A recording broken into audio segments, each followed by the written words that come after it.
Charlotte strikes again.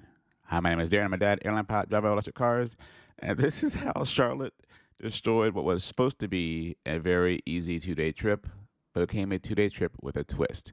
Now, Wednesday afternoon, I was home doing my afternoon exercise when this trip popped up. I said, it's easy enough. Let's do it. They head to Houston, there for just like 10 minutes, and then fly to Charlotte overnight and then head home the next day. I also actually go home the same night as I can get home on a late flight from Charlotte. That was the plan. 15 hours and 45 minutes worth of pay for just 2.5 hours worth of flying. Great deal, right? So I took a shower, headed to the airport again. I live close to the airport. Left home about 2:40 in the afternoon.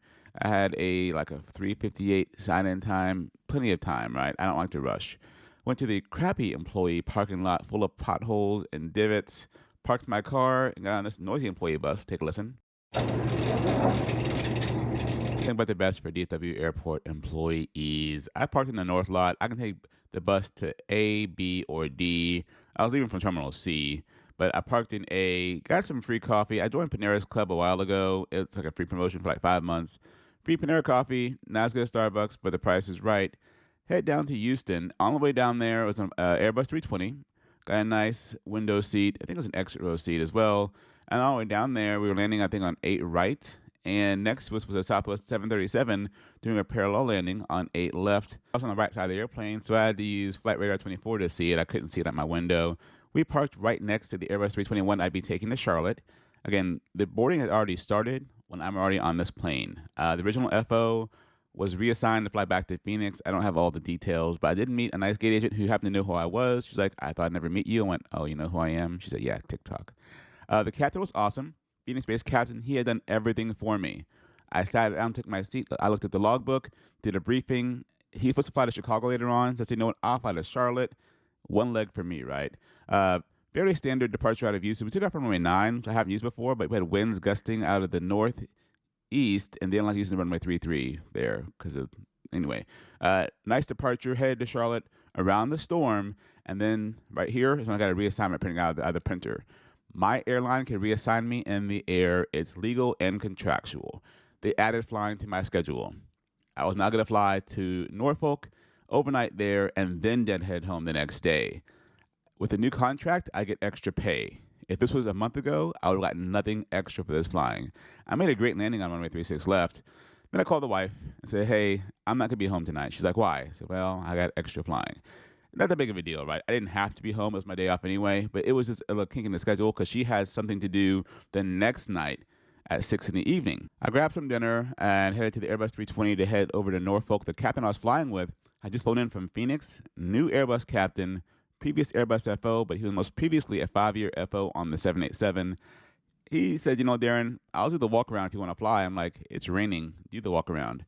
I did head to the back galley to find the Coke Zero, like almost Captain Morgan. And I got lucky. I honestly went back there. The first cabinet I happened to open, bam, Coke Zero. The flight over to Norfolk wasn't horrible, but there was the remnants of the hurricane, right? So it was pretty bumpy all the way in. Probably one of the bumpiest flights I've had in a while. Moderate chop all the way down. Now, getting into Norfolk, I haven't been there in a long time. Used to have a long runway. It's been shortened quite a bit, a lot shorter.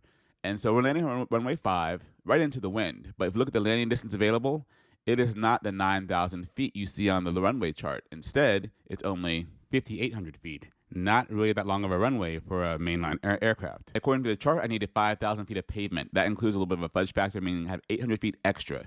Landing on runway 23 had about 6,800 feet, quite a bit longer on runway 23 because I had to roll out from the displaced threshold. Anyways, I had to be down by the Pappy, 1,300 feet away from the end of runway 5, and I made it right on the dot. It was fine. Medium outer brakes kicked in, and we came to a stop, and we exited at the end of the runway at the Echo intersection. Went to the gate, and of course, the brakes were hot. It's normal. We shut the airplane down. The flight attendants and us were all going to the same hotel, except for one flight attendant happened to actually live in Norfolk, and we were all reassigned.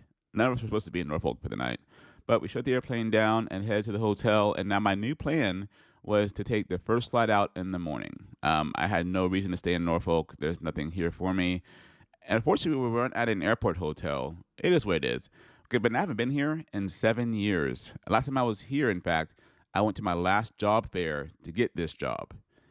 Headed outside, no hotel van. We waited. Finally got to the hotel around 12:30. Standard hotel van. I went to the room and I fell asleep pretty quickly.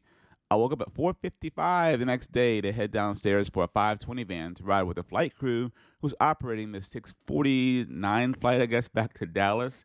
Nice crew. They're a Charlotte-based crew. Being on 4 hours sleep, I did get some hotel lobby coffee. Not great, but it is hot bean juice. Hopped in the hotel van, headed to the airport. This was a little bit nicer van. I do judge vans. This one's a little bit nicer than the other ones. Got to the airport and I did get some Starbucks outside security since I was in uniform, and I can bring my Starbucks through security in uniform. Now, this is, getting a 4 hour sleep, right? I'm not fully awake, but I'm just sitting in the back of the airplane. My original deadhead had me sitting in Norfolk for 14 hours. No, thank you.